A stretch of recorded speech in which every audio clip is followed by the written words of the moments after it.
welcome to the regular monthly meeting of the West Park and Fidget Farm Neighborhood Association.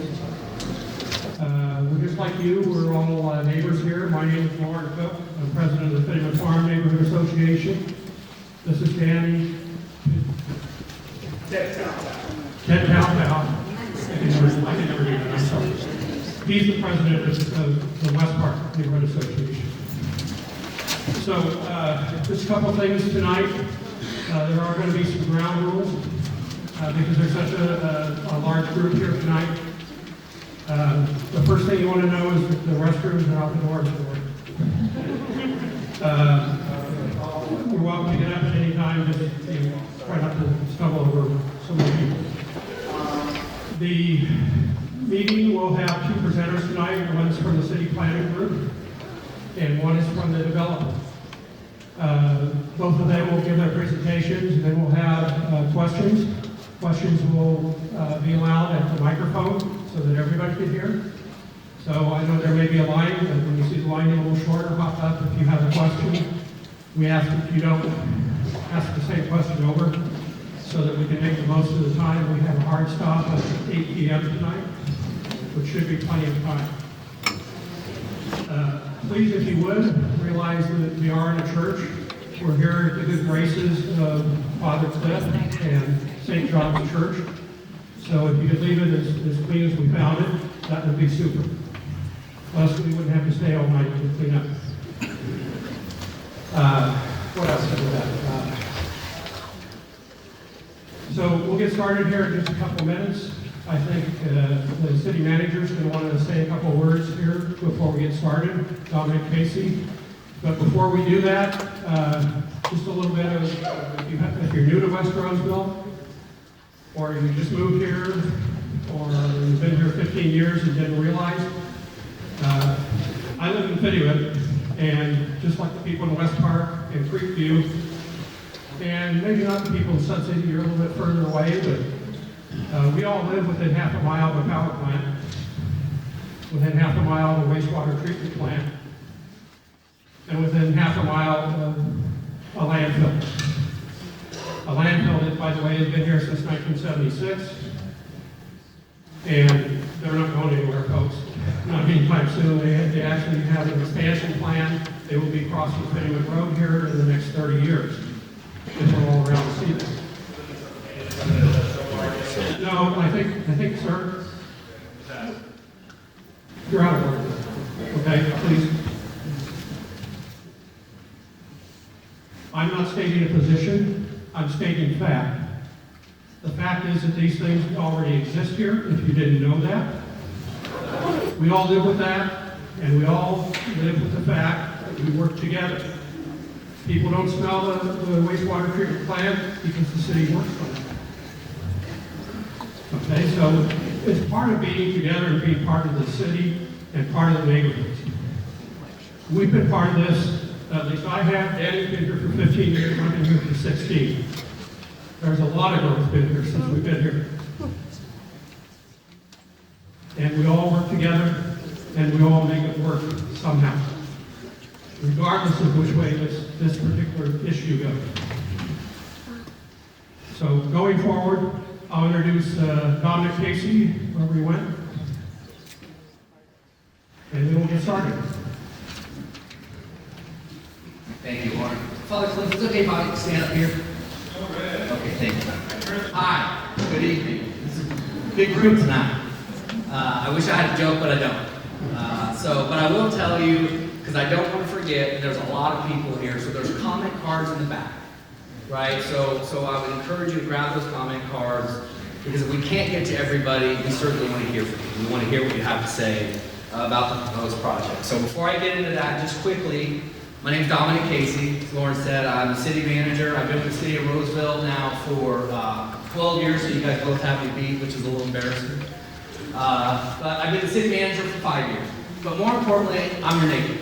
I live right down Blue Oaks in Crocker Ranch, and I actually back Blue Oaks. And so I completely understand what your concerns are, where you're at. We want to hear those concerns. We want to hear from you. I've been a part of the city planning process for 12 years since I've been here. And this proposed site has had several different iterations over the years, different proposals, different plans, different projects that have been set forth, and they've been vetted to different levels. Some never made it to see the light of day. And so we're at the very beginning of this project as a proposal. It's a proposal. And so when we look at these, we measure everything. We measure traffic, we measure pollution, we measure how it's going to impact the environment. And so all of that is a part of that first draft environmental document that a lot of people have been commenting on.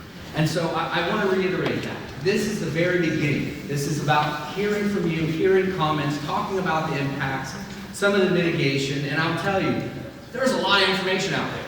A lot of information. And some of it's accurate, some of it's inaccurate, and some of it just needs some context to really put it in perspective for you to understand it a little bit better. And so tonight, that's really what we hope to do. We hope to share a little bit about the process. Shelby's going to do that. Then we hope to share a little bit about the proposal of the project. Panattoni is here to do that and share that. But then we want to hear feedback from you. Hear your comments, hear your concerns, because we truly want this to be a collaborative process. We want this to be a project that improves the quality of life. We don't want to shoehorn a project in there that disrupts the environment, that disrupts the community, and something that doesn't improve the quality of life. But this has always been a site that we've looked at as an economic engine, something that could bring jobs, revenues to the city. And so that's something that this site was put aside for when it was purchased as the larger detention basin. There was 200 acres set off to the side, and so I can share with you, there's been years, more than a decade of conversation about different ideas for this site. And so this is one. Nothing's been decided. There's been no timing decided. There's been nothing that the project will be. And I will tell you from my experience of over 27 years working with cities, no project ever goes in without some conditions, without some approvals, and without some zoning ordinances. So when you look at the project that was in the ER and you see that, I can tell you that's being considered. And so when these projects are looked at, that's what we look for. And I will tell you that usually this process takes place at a planning commission meeting, where staff and the developer and the planning commissioners go through this step by step and have this discussion. And so it's good. It's good this information is out there. It's good that you're aware of it, because we're having that conversation early, and we can make necessary changes and adjustments to make sure it fits. And it's a project that would keep Roseville's high quality of life that you enjoy, I enjoy, and I continue to try to do my very best to protect, and will continue to do that with my tenure here. So I want to thank you guys for being here tonight. And with that, I'd like to turn it over to Shelby to talk a little bit about the process of the EIR and a little bit about the project.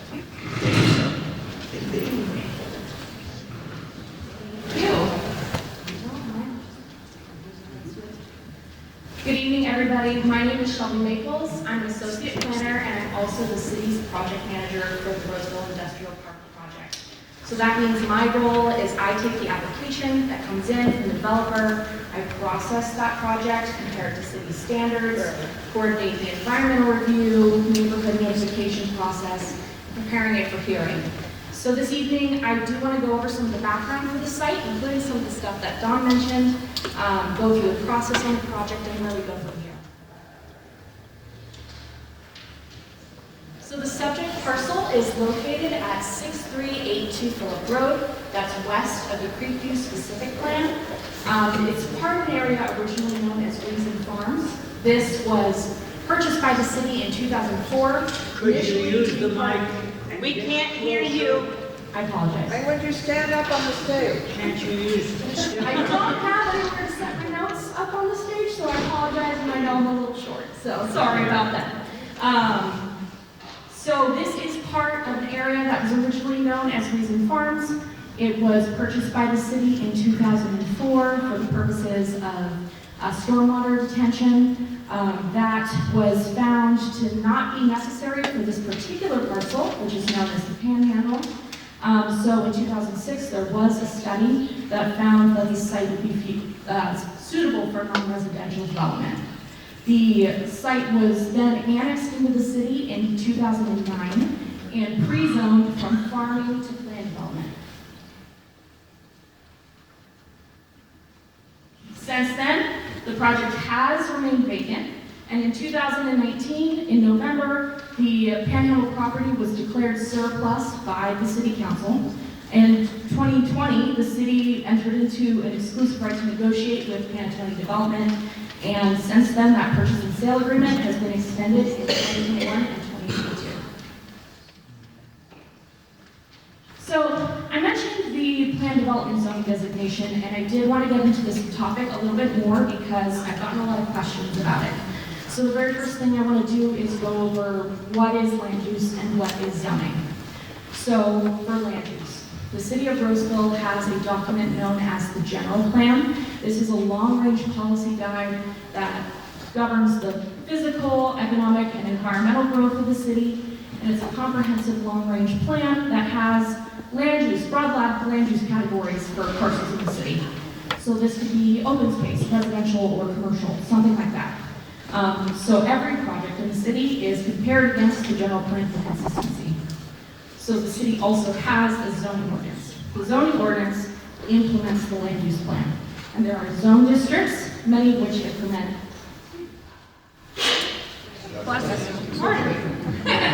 that those zoning districts implement the land use plan. So you can have a variety of different zones that implement the land use. Neighborhood commercial, general commercial mixed use, all fit within the umbrella of community commercial land use. So you have the general plan, which lays out the land use, and then the zoning ordinance, which implements land use. So here is the complete list of uses that are already allowed on the Panhandle site. As I mentioned earlier, in 2009, when the property was annexed into the city, it was pre-zoned planned development. So this is a wide range of uses, from agricultural to outdoor sports and recreation, even community assembly, a church like this. These are all uses that are principally permitted on the site today. So that means, for example, if a developer came in and wanted to build a veterinary hospital with a kennel, they could do that through the design review process, and the city would have no say over the use.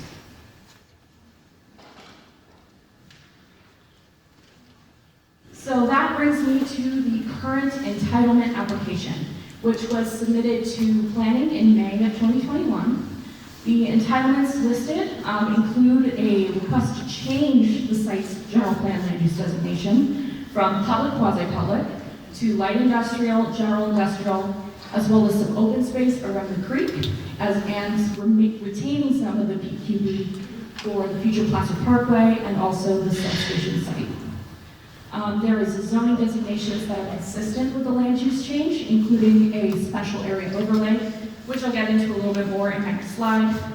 The site also proposes to have a tentative map to create the parcels for the individual buildings, landscape and utility lots, as well as a major project permit, which evaluates the design. There's also a tree permit for the removal and encroachment of protected oak trees.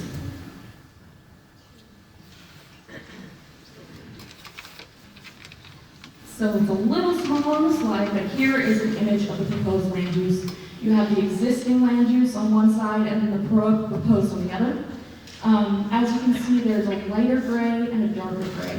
The lighter gray is proposed to be light industrial, so it's intended to buffer against the heavier industrial uses on the west side of the parcel. And then I mentioned a special area overlay. This includes further restrictions beyond what is laid out for these industrial zones in the zoning ordinance. So, some of the proposed restrictions include limiting particularly loud and hazardous uses such as auto repair or recycling or hazardous materials handling. So we are also proposing a conditional use permit requirement for a number of uses. Pardon me.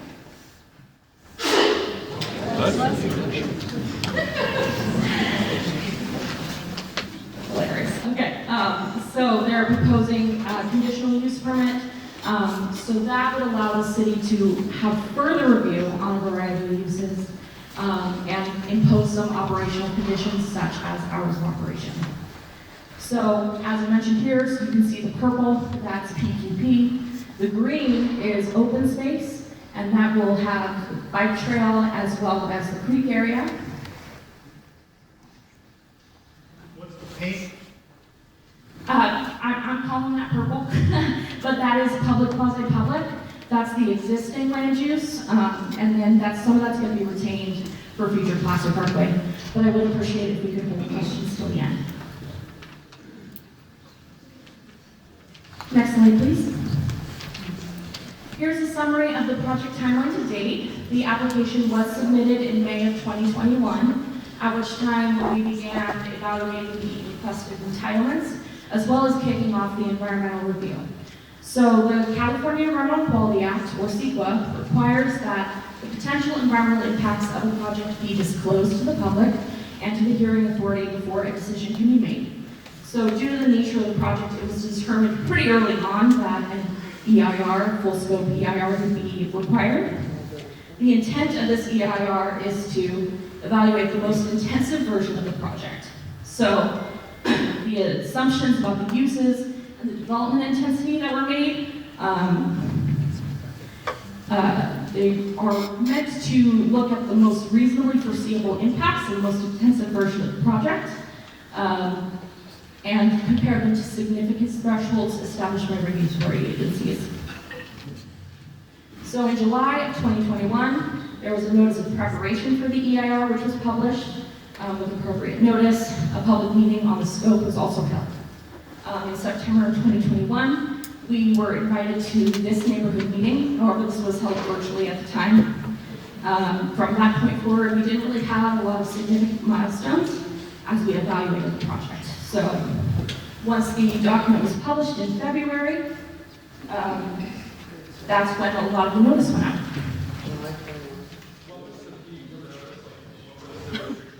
If we could please hold questions, I'd really appreciate that.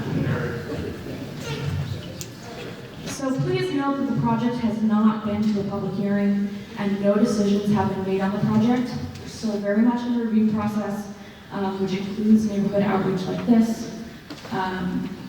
And it's not uncommon for community engagement to increase once we publish the environmental document.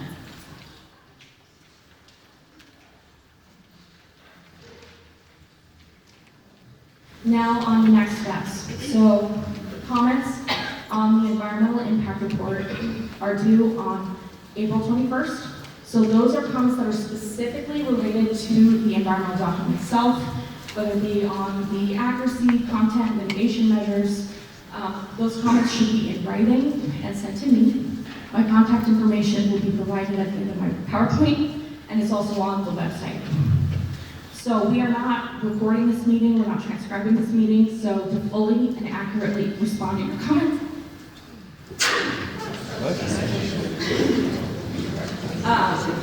Apologize for that.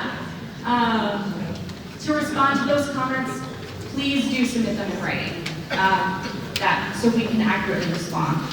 And it's also really important to note that that deadline is only for the environmental comments. You can send me comments on the project at any time. So the deadline to submit comments is not April 21st, that's just for the EIR. So from there, we'll begin to prepare the final EIR and the response to comments. How long that takes is going to depend on the number and complexity of these comments that we get. We will continue with community outreach efforts and engagement. I do have Planning Commission and City Council up there. We don't have dates for that at this time. The Planning Commission and City Council, Planning Commission will make a recommendation, and City Council is the ultimate authority on this project. So my last slide has my contact information and additional info about the city's website. We do have the project plans there, as well as the EIR, all that, and as well as an FAQ that was put together. We'll continue to update this page as new information becomes available. If you would like to be added to the mailing list, please do email me. We also have a Gov Delivery sign up for emails on the website. Just a reminder again, comments on the EIR April 21st. General comments anytime. So all comments are added to the public record and will be shared with the Planning Commission and City Council. So, yes, please do write your comments down. I'm actively listening this evening and we'll be taking notes for general comments on the project, but for EIR comments, those should be written and submitted to me. So that concludes the presentation, and I look forward to listening tonight. Thank you, Shelby. Over Abbie with Abbie. Abbie, Wertheim. Go ahead, you can use that. Hi, everyone. Not you. Can you hear me now? Okay. Can you in the back hear me as well? Clear. Thank you. Good evening. My name is Abbie Wertheim, and I am the development manager at Panattoni Development Company. First and foremost, I want to thank Lauren and, excuse me? Okay, thank you. I want to thank the West Park and Fitment Farm Neighborhood Associations for having me this evening and inviting me to come back to present on this project. I'm very interested in engaging with you all in this room in your thoughts, comments, your ideas, and collectively really shaping a vision for this parcel. So I'll share with you some things that we've been working on and also some ideas. You still can't hear me? Okay. We've got to be this close. You're sitting very close and I'm going to talk very close. Do you hear me now? Yes. Okay, all right. Did you hear my thank you to Fitment Farm in West Park? Yes. Thank you for having me. I appreciate everyone accommodating us. Thank you to the church. Thank you so much for having us here. So, and really, thank you, because all of you that came to this room tonight took time out of your life to be here. You took time to come and share your thoughts, your ideas, your concerns, and so I really appreciate you being here, sincerely. Thank you for coming. And as Shelby shared in her slides, we're in the midst of a process. We're in a process. We are open to ideas. We are open to your comments. We are not concluding anything tonight. Nothing is being voted on tonight. We are actively in a process together. In fact, I would like to specifically invite you all to consider hosting a small group discussion.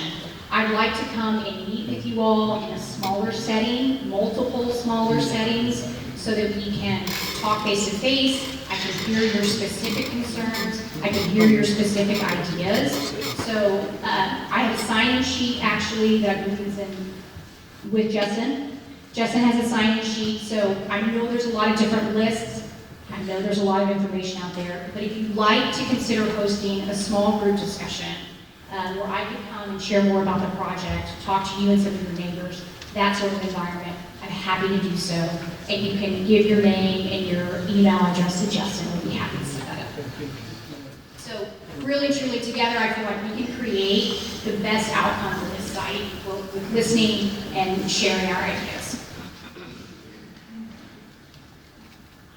So tonight, I want to share with you, like we talked about, some details about the project. Also want to hear your ideas.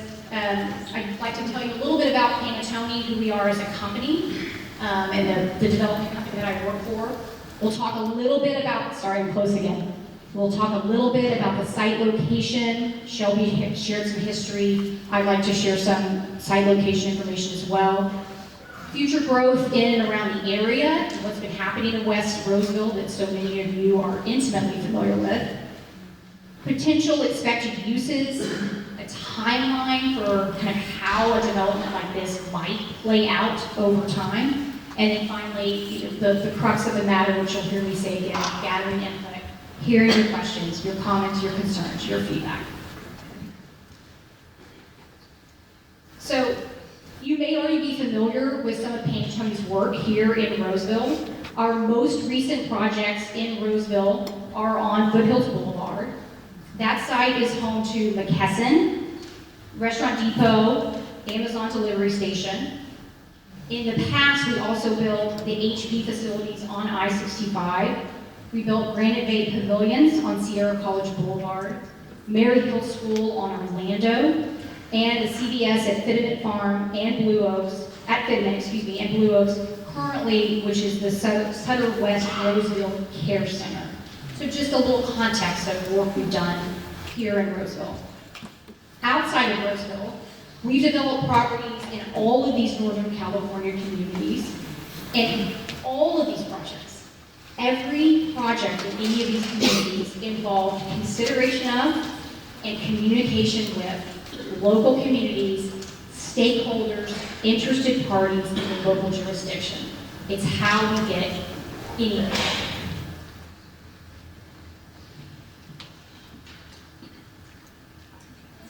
Just a tad bit more about the company. We were founded 36 years ago in Sacramento.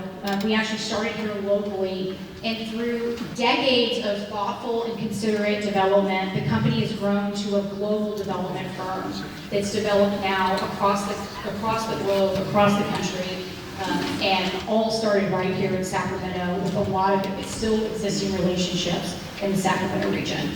And all of those developments create spaces for jobs in a very wide range of industries, from advanced manufacturing to aviation, distribution, and medical.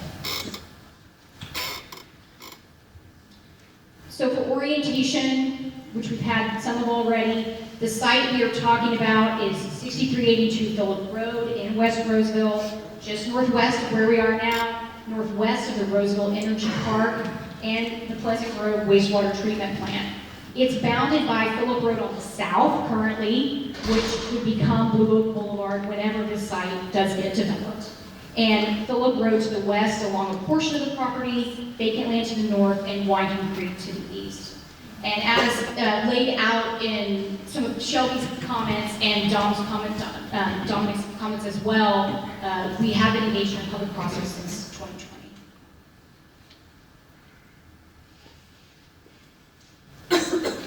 Okay, and actually just back one slide. So in the zoomed in version, I just wanted to point out that the Blue Oaks Boulevard becomes a planned 6-lane arterial road.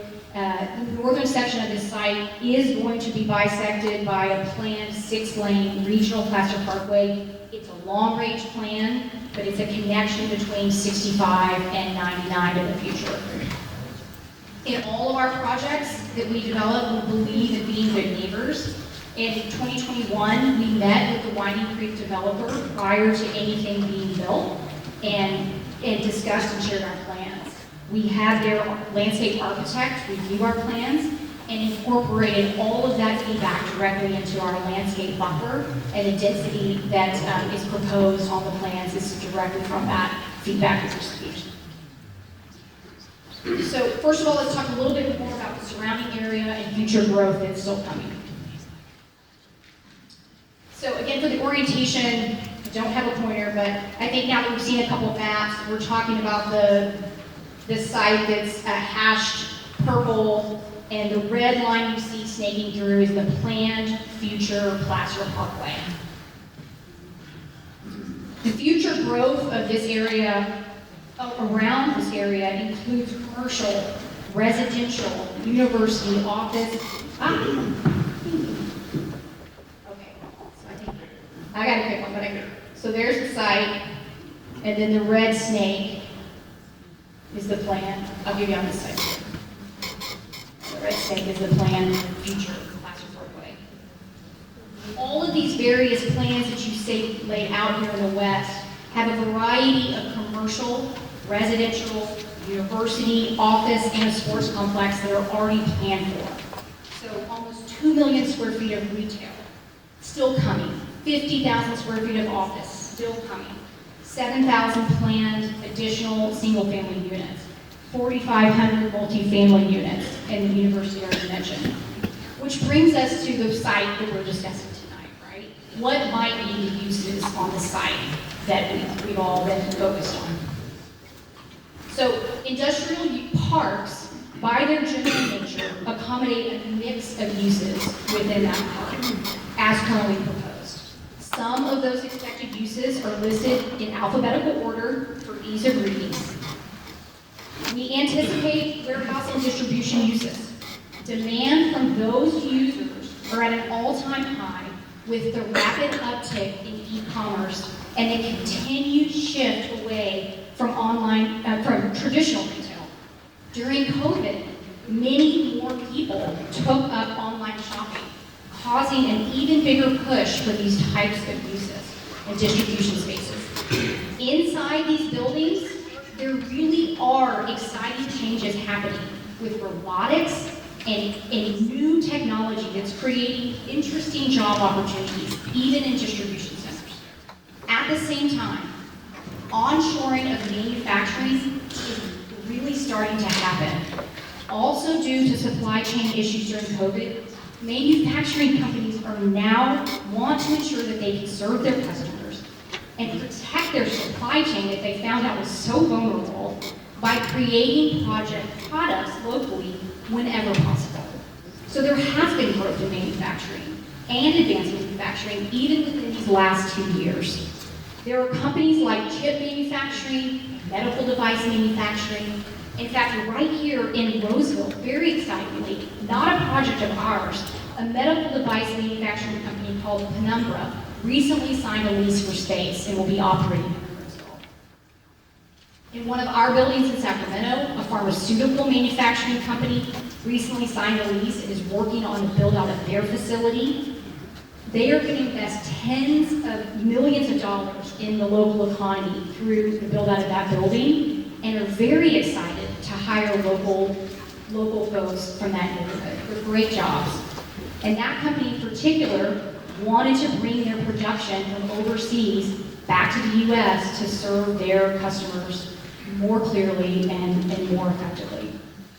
In another development, we signed an advanced manufacturing company that makes virtual reality goggles, and right next door to them is a company, a biolife science company, doing cancer research, all inside industrial buildings that look like nothing's happening, and inside of them some very cool things are happening. The Greater Sacramento Economic Council, which is a local nonprofit, whose part of their responsibility is to recruit new companies to the region. They're tracking over 5 million square feet of requirements in ag tech, bio-life science, advanced manufacturing, and mobility. All uses that would want an industrial type of park to be located in, and all uses that create good jobs. So as Roseville has planned, the major east-west corridor, it's an important location for jobs, it's an opportunity for jobs, and it's an opportunity to create a diversified economy. Okay, that was a lot. Are we doing okay? Can you still hear me? All right. Okay. Then just a couple more quick slides. So the development timeline for a site like this is a long lead. So development could take over to 20 to 30 years.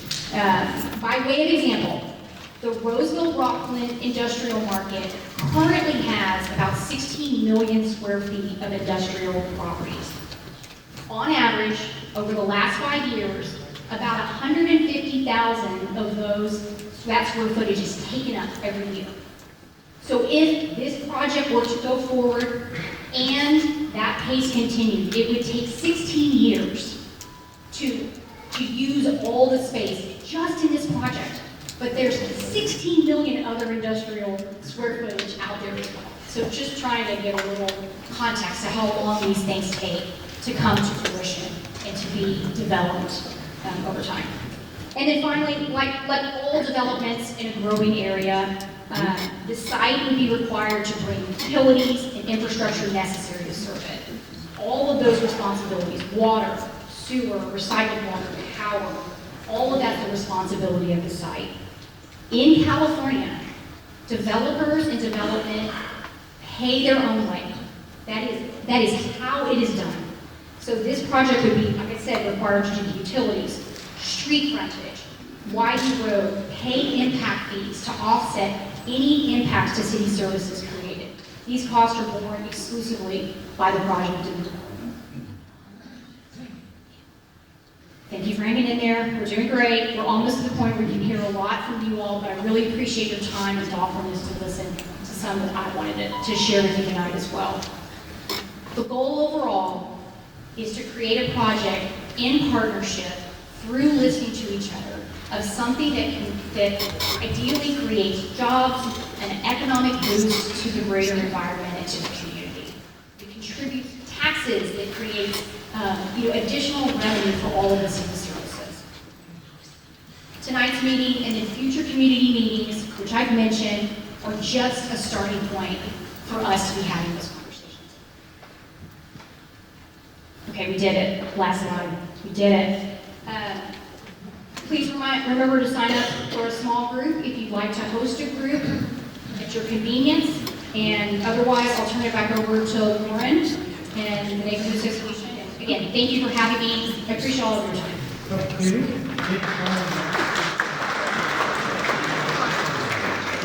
you. questions at the microphone so that everybody can hear. One at a time if you would. I mean, there could be a line. But... Hello, hello. I think, no, I don't know. Hang on just a second. We need to get some information on. Turning the mic on. Are you CBS or are you with the gun? Huh? ABC. ABC. They're our friends.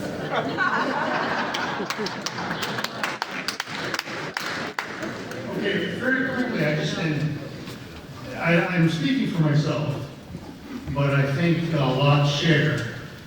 I'm not all that disturbed by an industrial park. What bothers me the most was that last line on that slide, warehousing and distribution, and in particular distribution, and that there may be 1,000 additional heavy-duty tractor trailers per day on Blue Oak.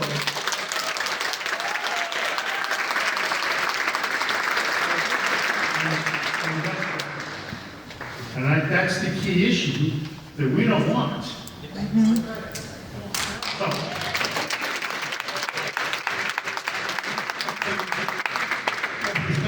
I appreciate your comments, and I ask you to put those in writing. That's what they've asked for, but what we're taking tonight is questions. Okay, this isn't, nobody here's your enemy, nobody here is going to get involved in the debate tonight. This is about asking questions and getting answers, if you would. Thank you. Thank you for hosting this meeting tonight. I think we're all grateful. We're all here because we're concerned about our personal issues as well as how Roseville is proceeding with their growth. I've seen over the last couple of years the traffic on Liniment, Blue Oaks, and Pleasant Grove more than tripled. It takes 5 cycles to go through one traffic light at Wood Creek and Blue Oaks in the morning during rush hour. That seems to be the main pathway for traffic that's going to be heading in and out of this industrial park, not including what might be on the Bitterman. It just seems to me to be an unreasonable burden on the residents that are here to have to put up with additional traffic, not just construction traffic, but the traffic that's going to be residual in the years to come. And so, whoever, Abbie, if you're here, whoever is putting this project together and whoever is approving this project, we've had consideration for the people that live here now and pay taxes now and put up with the traffic that's here now, not including the other 11,000 homes that are under construction today or will be in the next 3 to 5 years. Thank you.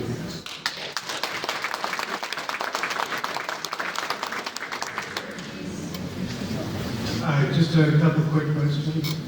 First of all, Placer Parkway seems to be a major thoroughfare that can alleviate a lot of this that's coming at us. And I'd like to know when that's proposed to be built, because I understood it's supposed to start December 21, and we haven't seen anything yet. And I also back up to Blue Oaks, and the traffic is vibrating our house daily. It's really getting out of control. So if somebody here could tell everybody what the allowable car traffic is down Blue Oaks and Pleasant Grove that's projected into 2025, because I've already called the city and they told me, I think everybody would like to hear that as well. Thank you.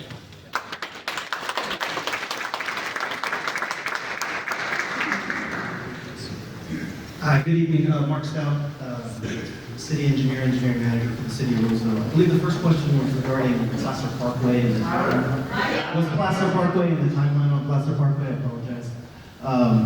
I don't know if you're aware, if it's been publicized or not, but phase 1 of Placer Parkway to Foothills is the plans are being done right now, and construction is anticipated to begin in 2024, next year, with completion in the next 3 or 4 years. So Placer Parkway is anticipated to be up to Foothills in the next 3 years or so. 2 more phases would get it out to Santucci. There is currently no timeline, as it could be 15, 20 years out before it's completed. It is completely funded through impact fees, and right-of-way is reserved for it, so it will happen. It's just a matter of more development occurring to collect the impact fees that will pay for the parkway. But it will go in, it's an unknown timeline right now. It depends on how fast development occurs and how fast we're able to collect the fees. There was a second part to the question? Anybody? On Blue Oaks Boulevard? Well, I can tell you in the cumulative model, there's up to 80,000 cars a day on Blue Oaks planned near Highway 65. Not currently. I don't know the current numbers. I believe it's around 50, 60,000 down there, and then it decreases as it goes west. So as you get down to Fitterman, I believe it's 30, 40,000 now. It will go up to 50, 60,000 at build out. Blue Oaks Boulevard will be 8 lanes from Wood Creek to Highway 65. We are currently working on the design to widen the bridge to 8 lanes at Blue Oaks Boulevard. And there are impact fees being collected for all of that as well. Does that answer your question?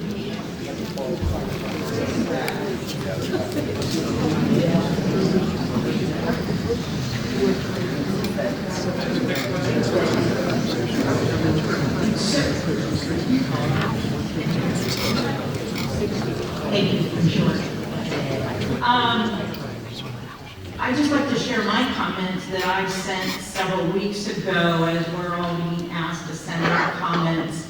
Mine is all based on my experience that I had with UPS when they started in the whole logistics and when companies such as FedEx, UPS were like, oh wow, we can have all these warehouses and things. My company was asked, I was asked with my company to go out in Louisville and get this all set up. UPS started with one large industrial building, like what is expected out here with warehousing. It then grew a couple of years later to a second building, and then a third. And currently, I believe there are approximately 7 warehousing buildings, with each warehouse bringing in no less than 55 docks, trucks coming in and out. Now, imagine this is what we're all concerned about and why we're here tonight is, okay, so you're going to increase the lanes, you're going to have this other major parkway, but as the gentleman just said, we're looking at possibly 15 to 20 years before that's actually complete.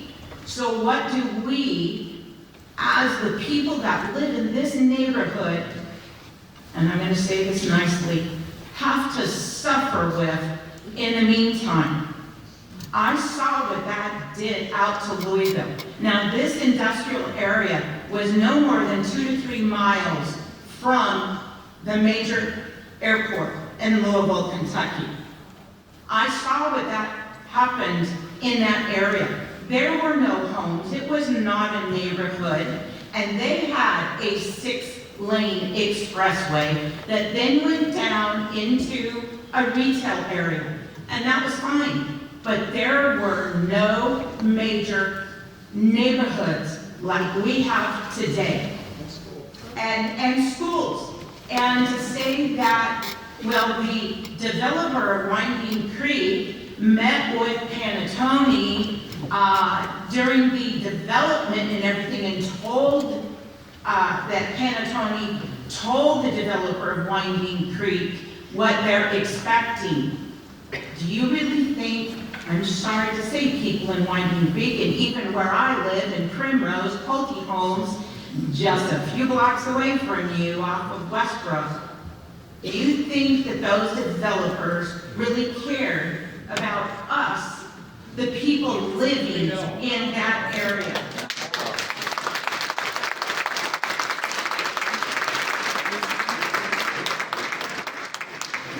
When my husband and I went to look at our home that hadn't even been built, but here's the plan and here's where we will build your home.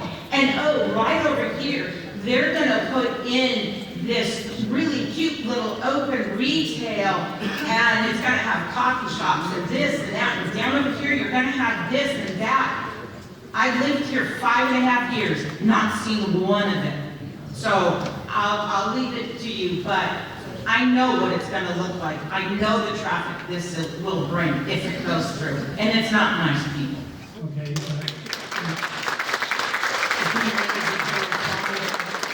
Let me ask you once again, if you have a comment, put it in writing and put it down. This is not a general gripe session.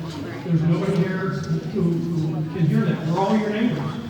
Okay? What we're here tonight is to answer the questions that you have. Okay?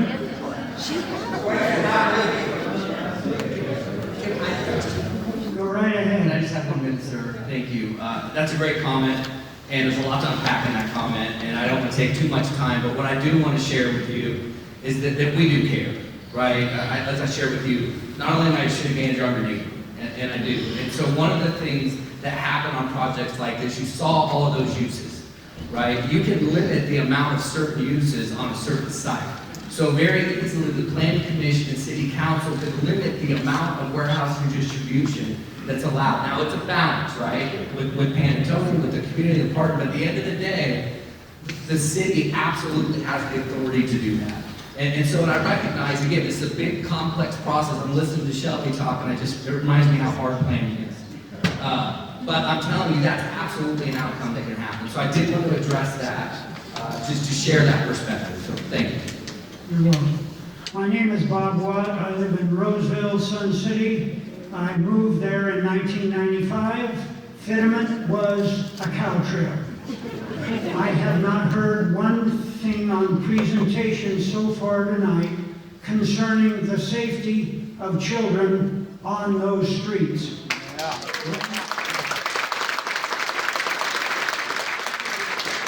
a former educator, I can tell you that traffic around schools is always difficult.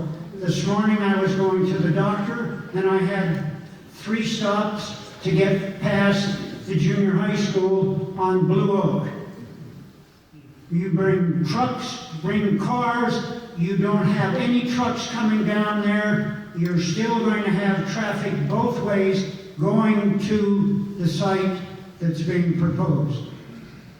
Consider the children that are going to be involved throughout that entire community. Thank you.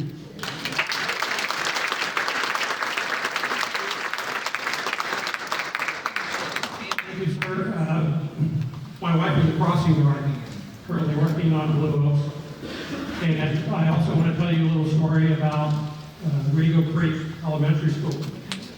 So when they were planning that part of West Roseville, in the West Roseville West Park specific plans, the developer sat down with the neighborhood and they said, this is what we're thinking of.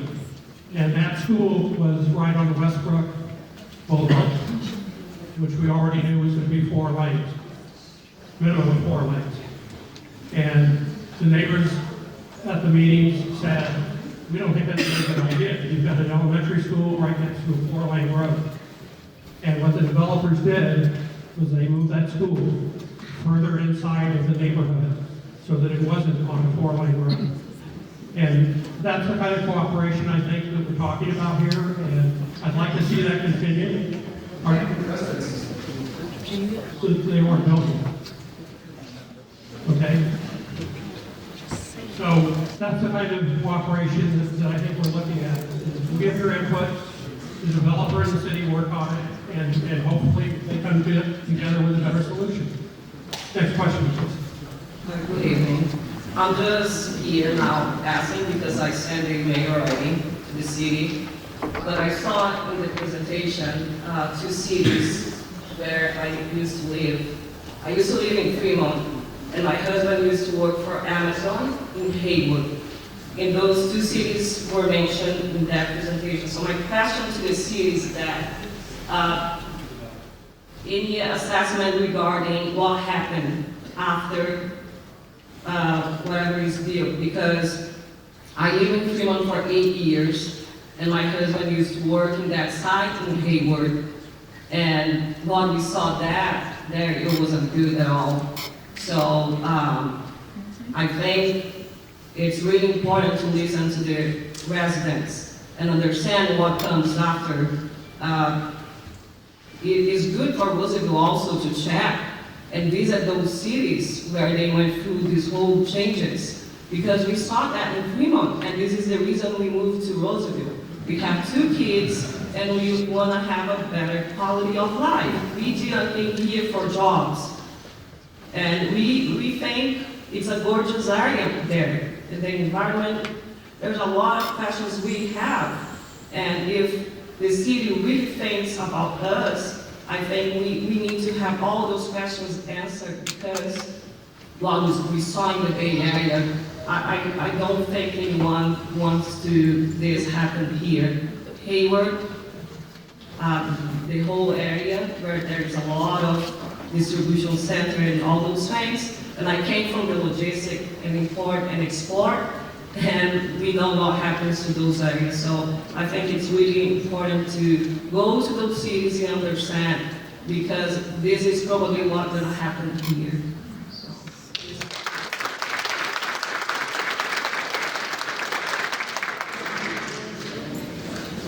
Good evening. I have a couple of questions. The first, in the draft environmental impact report, in pages 106, 107, 152, it talks about the adverse effects of pollution that this project will have on our residents, especially on our children. And I can read part of what it says on page 152 from the draft DIR. It says, school sites exposed to air pollutants include West Park High School, Chilton Middle School, Cooley Middle School, and several elementary schools. What is the plan that Panattoni has to mitigate some of these effects, these ill effects? I'd like to know that. That's the first question. The second question is, I know that in the draft DIR it states that Panattoni was only going to pay for 1 year of offsets for these, for this pollution, like 1 year of offsets. Why only 1 year? That's the second question. And the third question that I had was, I believe that it has been stated by someone that the mitigations are impossible to achieve, even if you threw all the money in the world at it. And so that's a statement coming from an email from someone at Panattoni. And so my question is, what are the alternatives that Panattoni is proposing? Is there any alternative that Panattoni will consider for this proposed area that is not industrial in zoning and possibly business or commercial?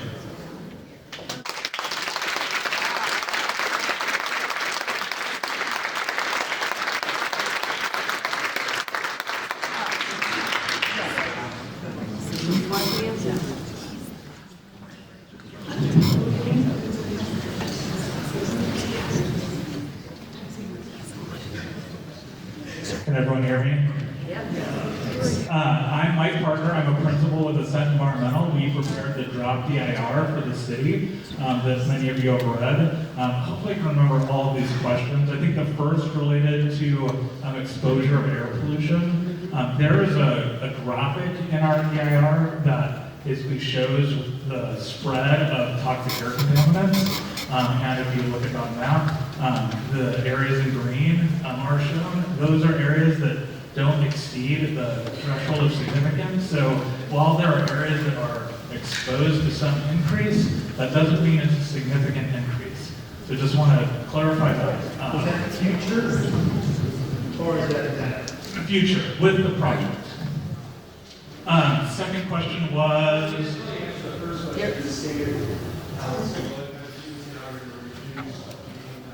No, I'm saying there's exposure, but it doesn't go beyond the threshold of significance, which is where you would mitigate.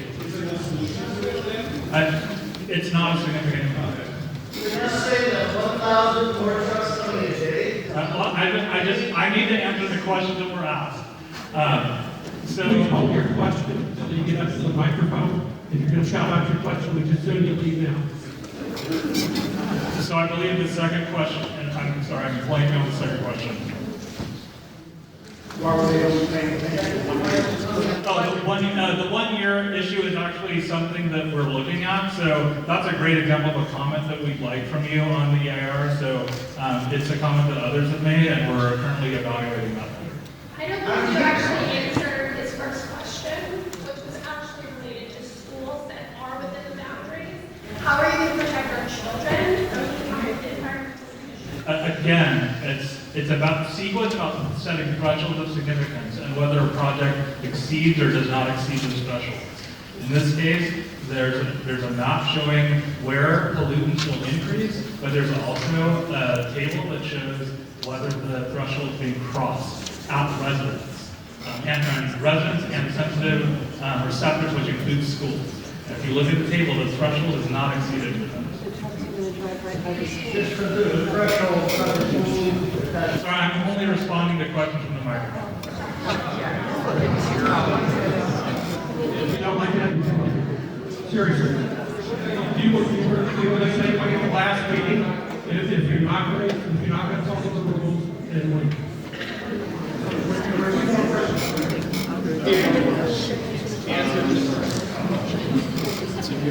the alternative proposed from the Panattoni group, that's in our investment. That would be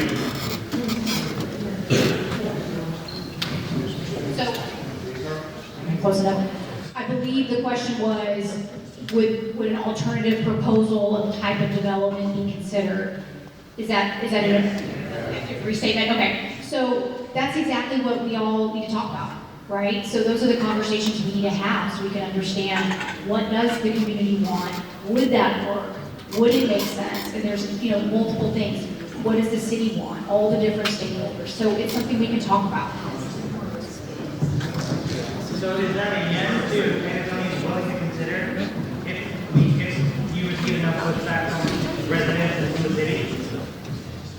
I think what I just said is I'm absolutely willing to have meetings and we can talk about what you would want to see there. We can advise it. Yeah. So mine is more of a comment. I may wrap up with a question, but I am a mother with 2 small children. I live in the Winding Creek neighborhood. My sister and I bought homes there. We've lived in Roseville our whole lives, and we're excited to raise our children in that neighborhood. We ride bikes, we go on walks all around that neighborhood, up and down Blue Oaks and West Park. My main concern is the safety of my children. I don't see us going for bike rides in the future. I don't see us going for walks in the future. Essentially, this project would push us out of the neighborhood, unfortunately. I can't urge the leaders in this room who may vote in the future to think twice about this project. I will wrap up with a question and say, are there statistics about neighborhoods and schools in the areas around an industrial park to what could evolve in the future? Is there crime numbers that you can share with us? Is there anything that would change in the neighborhood that we should be aware of that statistically we have?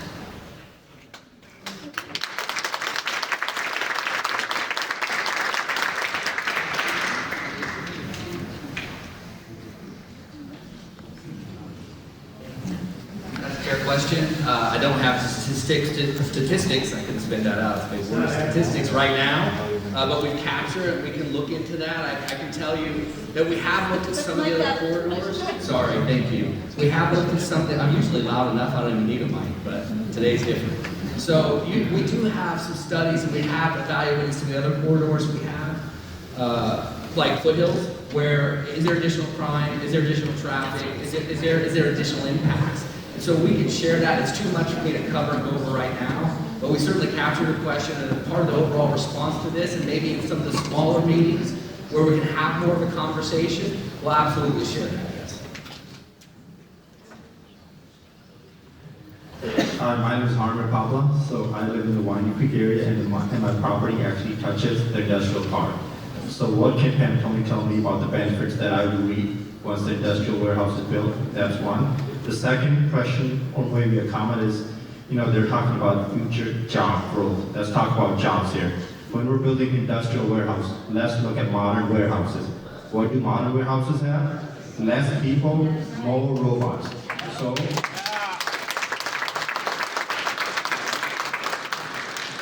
So I want everyone here in the audience to write a comment, not about pollution. Pollution is, I understand pollution is our top priority. Let's talk about the job that Panattoni is going to bring into our neighborhood, which is going to be slightly lower than what the expected rate of studies are. Because if you look at modern warehouses, you've seen those robot vacuums that clean your houses, right? They have the same vacuum or just a higher version of it that are moving all the cards, that are moving all the materials. And another question for Panattoni is, what kind of wages will these industrial warehouse jobs will bring? Because as far as I know, all the warehouses on Foothill Boulevard, most of those people don't actually live in the neighborhood because they can't afford it. So I purchased a property at a high rate, and if I were to work at those industrial warehouses that are going to be built, I won't be able to keep my livestock there.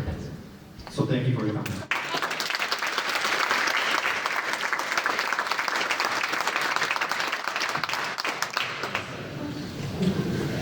So I think take the last question first. What are the wages at facilities like this? I don't have all of those stats, and I will also tell you that the project is what we call on a speculative basis, meaning we don't have particular businesses signed up, right? It's, again, early stages of the process, or early stages of moving through it.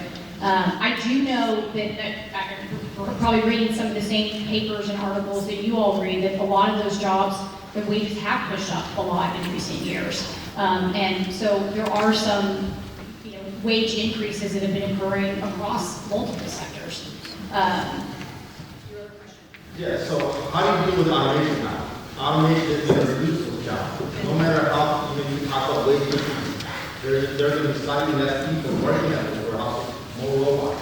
Yeah, that's fair. I would say that the slight benefit to that is that there's less people driving to the site.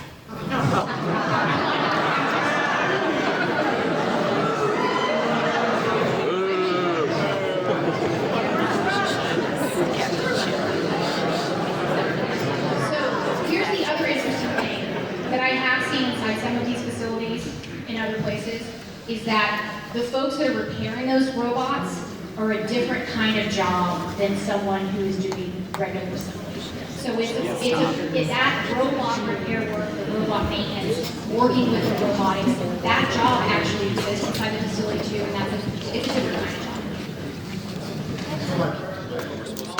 Aren't you going to your house? Okay, I'll walk out with you. I'm done with these clowns. And I'd be willing to sit down and talk to you about ideas you have and the vision. Talk about it right now. Did the bus just come? Talk about it right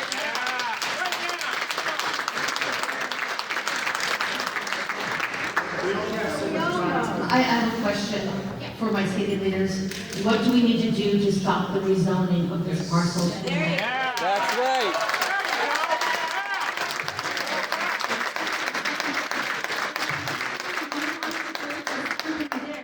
Build us a regional park with an amphitheater and something that the community can really rally around.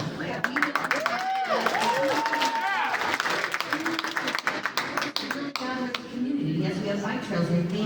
Where? We need somewhere we can all gather. A big park would be great. Great facilities would be wonderful. We have baseball parks and things like that, but I really, really, really want to stop the rezoning of this parcel of land.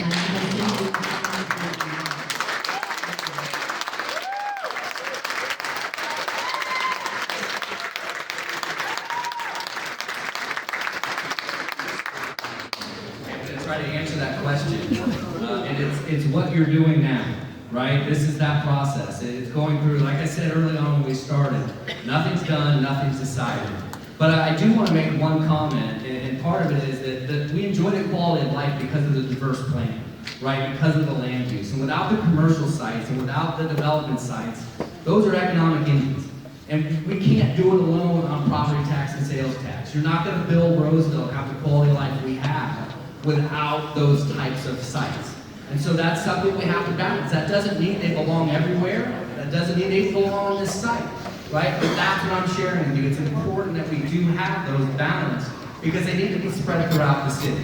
You see the malls, you see the auto mall, you see Costco in Creekside. Those are all sites that were planned. And so when we look at this is a site that was in concept, an idea similar to Foothills.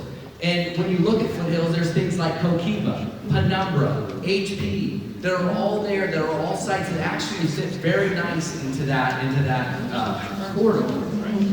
I recognize there's things that aren't, right? I recognize I face those same challenges as you do, right? Trying to get down the lows, get down Foothills. So go ahead. So, this is an industrial, 2 million square foot mega warehouse, right? Those places belong near freeways.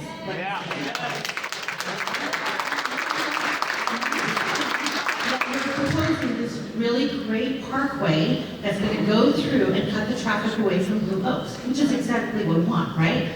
But it's not going to be built for quite some time. Why not build the highway first? Exactly. And then limit the trucks on Blue Oaks to 3 axles and less than 20,000 pounds and 40,000 dollars a good boy.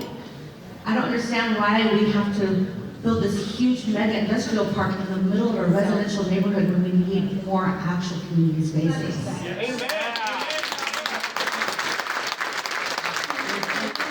What we need to know is what we need to do to stop the redistricting, the rezoning of this parcel of land. Recall our leaders. This is what we're doing. The hearings, and I'm sure we'll all show up. I think the first public hearing, right, that's the process, absolutely. But I'm hoping that through some small conversations and meetings and groups and discussions, we can actually get to a project that people support. If not, then it doesn't happen, right? Because it's like I said, what gets developed and when isn't decided. That's what we're doing right now. So right now, what I'm hearing is that we really want this, as far as the people that are talking to us, you want this project to go through. We as a community do not.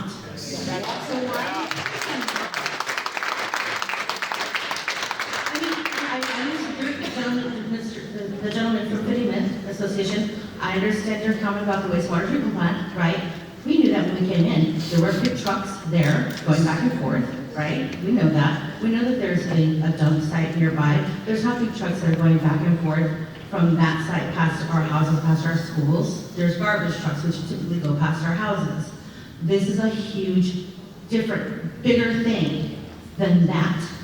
So I don't want to have this project shoved down our throats. I want to have a say and be able to stop the rezoning and the districting of this parcel of land.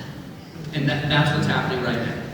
Okay. Right? I wish I had a magic bullet or whatever, right? But this is the public process, and sometimes it's not pretty. Hi, I'm a West Roseville resident and a mother as well. I want to thank the woman who came for me for calling you guys out for putting the cart in front of the horse. On this, and there's actually a quote from Rob Banta at the Office of the Attorney General, who makes it very clear regarding this EIR that there is no support for this given its location. It's far away from the freeway. It's going to heavily impact our daily lives. So I think that also needs to be taken into consideration. I don't know if they've been talked to on this matter, but something to think about in support of her comment. The majority of my questions, I think, are better directed to Shelby. So if she wants to get here, if she's still here. In her presentation, you talk about how the site was previously zoned as a stormwater management. And you said that it was then deemed not efficient. Why? Like, what about it? Because as far as I know, this is the first year that we've started to trend green out of a drought. Yes. So any location where we're able to capture water seems like a perfect location to capture water.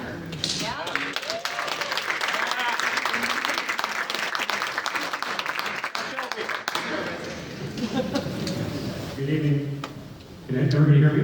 Yeah. Good evening, ladies and gentlemen. My name is Mike Eisen, the City's Development Services Director. Shelby and the Planning Division works in my department. To answer the question about Reason Farms, so Reason Farms, this goes back into the 80s because of floodwater that goes into Sutter County. I won't spend a lot of time going into this, but Sutter County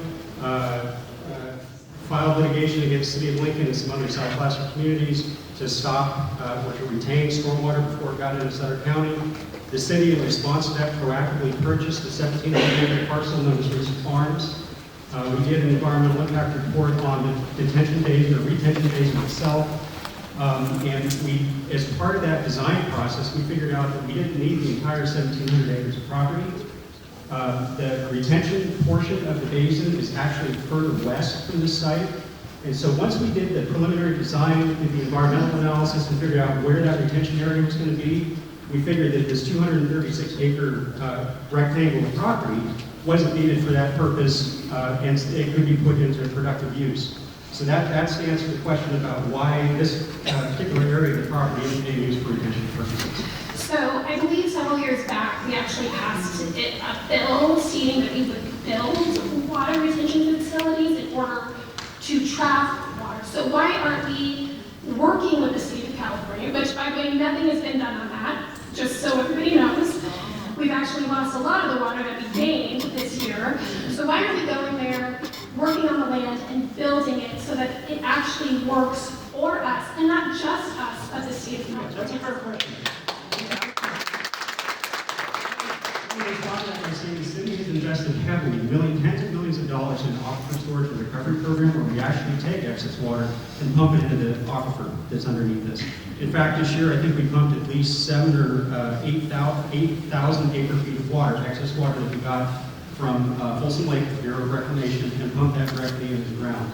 So rather than doing surface, percolation, which the soil types here aren't conducive to that. I get that, and I'm not suggesting that we use the land to percolate water. I'm suggesting that we build into the land so that we can trap the water. Well, we're doing that through the aquifer storage and recovery program. So we are taking excess water and injecting it directly into the ground. Okay. My next question is regarding the yard trucks and forklifts. In the EIR, it states that those will be electric. My question is, are they going to be electric at the point of opening, or are they going to be electric in 2035 when California transitions from gas to electric? If it's 2035, has that been taken into consideration to the metrics that have been captured? Because between its building and this transition into 2035's all electric, that's some emissions that we need to be capturing. Okay, that's an assent question. I'm going to bring Mike back up. Yeah, the all-electric forklifts are part of the proposed project, and they would happen when the project opens.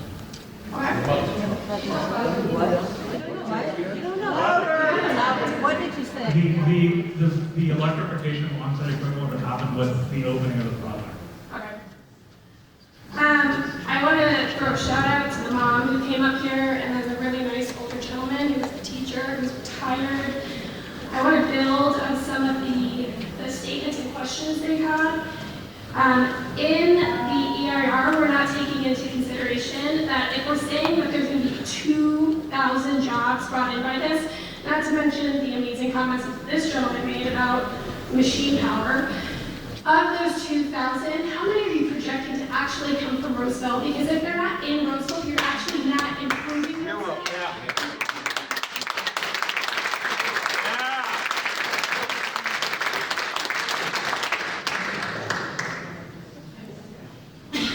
my last one is, I think we need to go back into the EIR regarding the hazards on children. We haven't thought about the sound within the schools, how that's going to impact their ability to learn. Another thing that we haven't taken into consideration is there are a number of stop signs on the roads that are going to be leading into these warehouses. Has anybody considered the amount of time that takes a truck to go from a normal speed to a complete stop? Keeping in mind that children are going to be crossing, they're going to be leaving school, going home, going from home to school. And so I appreciate that your wife is a crosswalk lady, but listen, she's also an adult. She's much more mature. She understands how to cross the street. We're talking little kids, we're talking elementary school, we're talking middle school. They don't get it. They don't understand it. How are we going to protect their lives? Because in the EIR, we also state that there's one person every year who gets killed due to trucking accidents. Those are also taken into consideration. Warehouses that are closer to freeways, where there's far less foot traffic. We are putting this right in our backyard, right in our babies' playgrounds. I actually asked that question about kind of the traffic that runs through it. Those stop signs will be replaced in the next year, maybe a year and a half at the most, with stop lights. And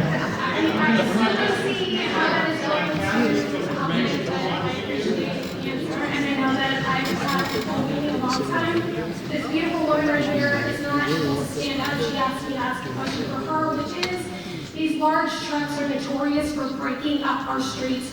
Who is going to pay for the maintenance of them? Is it coming out of our tax dollars? Yes. Is it coming from the industrial site management? Who's going to take care of it? I apologize to all of you if I'm handing it over to you.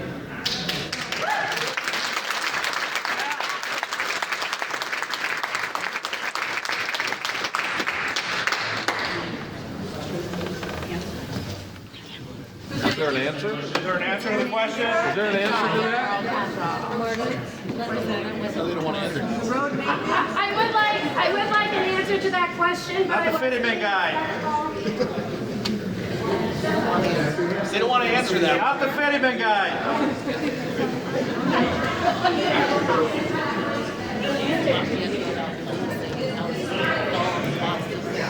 I would like an answer to that question. I was just being respectful to the people behind me by getting out of the way and hoping that you would answer it.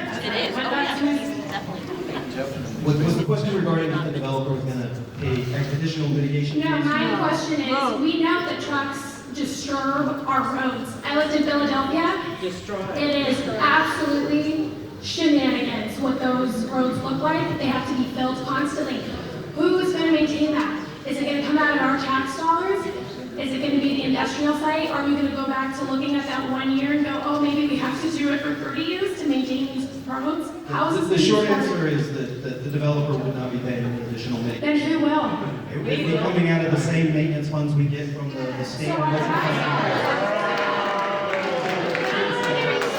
want to hear you say that because I want all these people to hear you say that.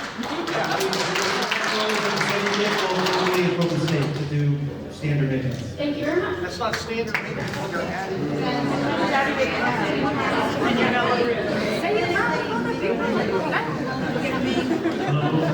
Hello, new Wyoming resident here. Thank you. I have a three-part question.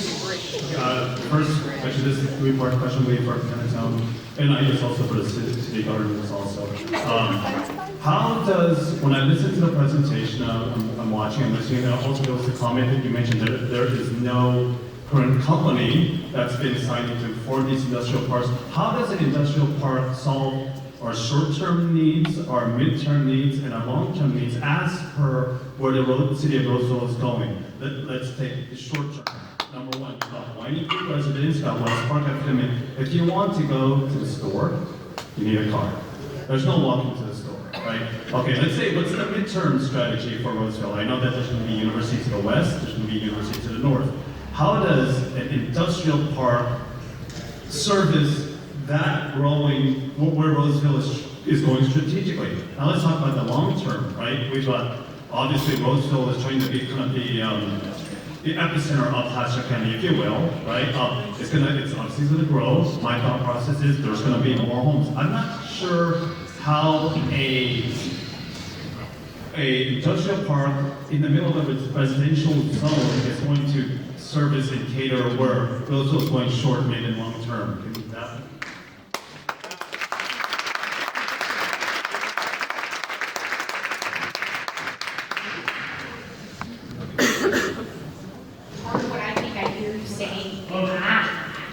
Part of what I think I hear you saying is that you'd like to have a conversation about different kind of uses for this site. Yeah, absolutely. Yeah, so similar to a comment received, and yes, let's engage in that conversation. Let's talk about it. Let's see what you all want. Yeah, no time like the present. Come on. You're doing that right now. Yes. those message received. So once again, tonight is about understanding what the project is. There's places for feedback back there. We'd like to hear any more questions. We have a cutoff time of 8 o'clock. So if you don't have a question, I'd ask to let somebody else talk. Okay, one more quick question. We got to fit on it. Okay, my really quick question. Specific for city governance. As part of deciding this should be zoned, or the thought process it should be zoned industrial, did the city look at best practices, say, of other cities? I'll give a case example. You saw the city of Irvine down in Orange County. They have segregated areas where they have, say, okay, this is going to be industrial, this is going to be homes. They don't mix and match, right? They've got stores. I mean, was that done? I asked that question in reference to when I look at, we're 10 times the distance from a freeway where it's being built. Yes, I know that there's future plans, but that's not the current plan. We don't have major thoroughfare quite yet. What were the other cities that were looked at? What were the best practices that were taken into account as part of deciding industrial? And then that would be, I guess my case would be, my thought process is it shouldn't be that, and perhaps it needs to be something else. I'm very sure it should be something else. So that's my question. I think that's part of where the input is what are the other things it should be if not that? But I think I can't answer the question of why was it the zoning fit or how it's fit. I'll use this mic because it's more reliable. In a nutshell, in what Shelby went through in her presentation earlier, talking about how we've split the zoning and we've tempered the uses, if you will, from the, and this is a best practice, by the way, is that we have a situation throughout the city. In fact, that industrial quarter on Foothills Boulevard has houses directly across the street. And we do that through, as Shelby mentioned, we're doing what we call an overlay, a zoning overlay, where we restrict or put additional restrictions on certain types of uses, so to protect the residences and the sensitive receptors next to those uses. So we strip out all the really intensive stuff until you get further away from houses, and then you start adding those back in. That's a best practice. We're implementing it's a conditional use permit requirement, which means requiring discretionary approval from the city, from the planning commission, and city council, to put that specific use in that specific area that we showed earlier on that zoning map. That gives us the ability to restrict hours of operation, the type of noise, noise and dust and things that are really right. So that then begs the question, that's not necessarily good even for the business, for a warehouse business that moves in. So my thought process is it shouldn't even be industrial park. It should be something that's catered more to the community as a whole. What is the short, medium, and long-term needs of the city, right? And if we build around that as a strategy, it'll be better. I need to make sure I But I also want to respond to the question because there is a distinction here. Industrial is a broad classification. Within industrial, and Abbie she referenced this earlier, within that industrial, that high-level industrial classification could be a whole series of other uses, all the way down to I've been in the technology field for 25 years. I've coached robotics, the whole thing. I never needed industrial space. So that's just, I would appreciate the opportunity to answer the question, if that's okay. I understand that, and I'm concerned too about warehouse and distribution uses, but keep in mind that industrial could include everything from warehouse distribution type uses to the number of type uses, the medical device manufacturing, to uses like Kiva that recycle electronics parts. It could span the range of those types of uses. Even office business, professional types uses could be included in that industrial category. So ma'am, I see you have a question in the back that there's a lot of people in line too. Has this already been rezoned as industrial? I'm sorry? Has this already been rezoned? No, it hasn't been, no decision has been made. Good. The property remains zoned as planned development as it was in 2009. What we're here to talk about, what the proposal on the table is to change that land use that Shelby talked about earlier and change the zoning. Nothing's been done yet. This is very early in the process. Thank you. Yeah.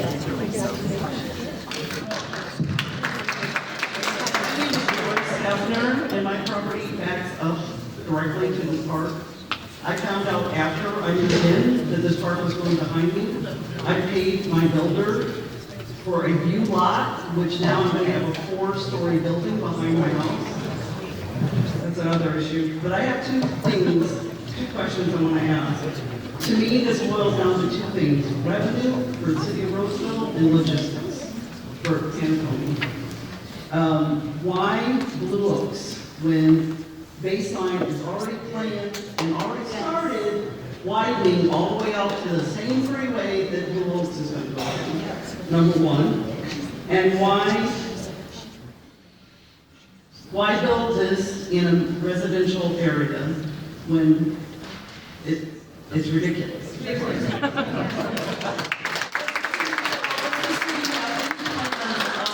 Annexing more land farther west that they can build the same development, or, I mean, it's revenue and logistics. That's what it boils down to.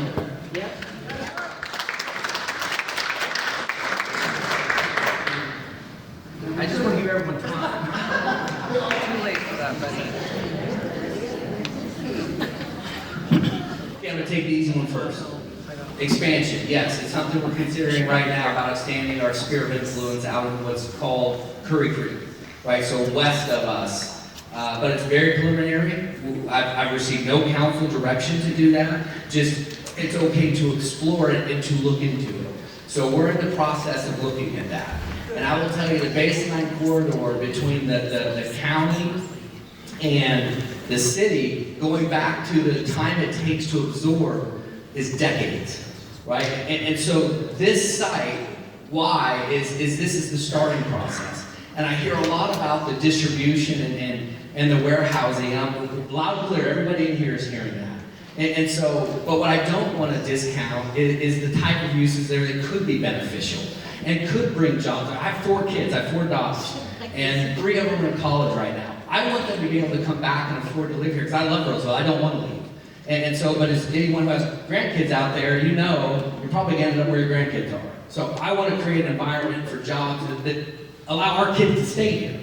And so that's part of one of the goals here, right? And it's a long way, this is a long process, and it's going to take a long time. And so by the time this site's ready to go and be developing, I'm very hopeful that we will see the baseline corridor develop, at least on the Roseville side. There's a lot of good plans in there. There's a lot of the planning on all of the baseline down the Roseville side. And Placer Vineyards doesn't quite have all the infrastructure there, but I understand that they're also moving along in that. So it's timing, and this will be part of that timing. So there's a giant shopping center that's going to be built, already approved, down at the corner of Fittiman and Baseline. Right next to it's going to Costco, already approved. It's a commercial corridor. Right. Why not build this on a commercial corridor is what I'm asking. That widening of that roadway for logistics purposes is already way ahead of Blue Oaks. Those are great questions, and I'd love the opportunity to kind of sit down with you, because it's a conversation, right? Like me just kind of get on this microphone, the answers, there are answers, some you might not like, some hopefully you will like, but there are definitely answers, and they're a conversation to have as we kind of go through this process and talk about this site. Sir, I appreciate your answer. I do this for a living. I work for a general contractor that's national. We build all commercial projects. I have nothing against development, but this type of development in a residential area is ridiculous.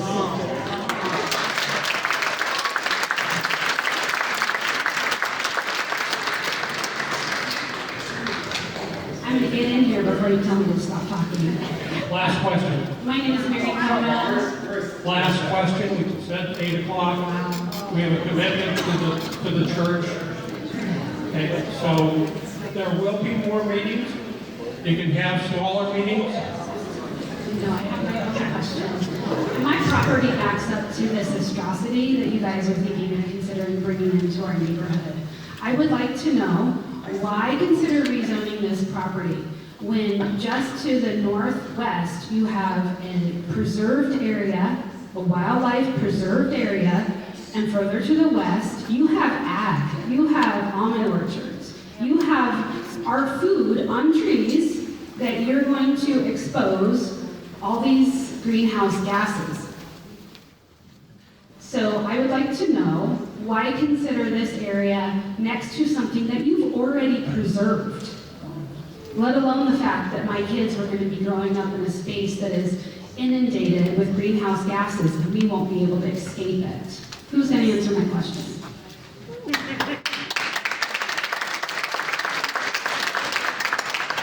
I don't think anybody's made a decision on the exact zoning yet. This is still a proposal, like they said. To your question, Reason Farms is property that the city has influence over. Further west, further north, is county property. The park, I believe, is Roseville property. Which park? Yes. Yeah, that is, so why put an industrial park next to something that you want to preserve? And then I want to also follow up that anyone in Panattoni, City of Roseville, is welcome to come to my property for a small group discussion. And you can see the beauty that I see every day outside my window. You can see the wildlife and you can experience the beauty of West Roseville for yourself.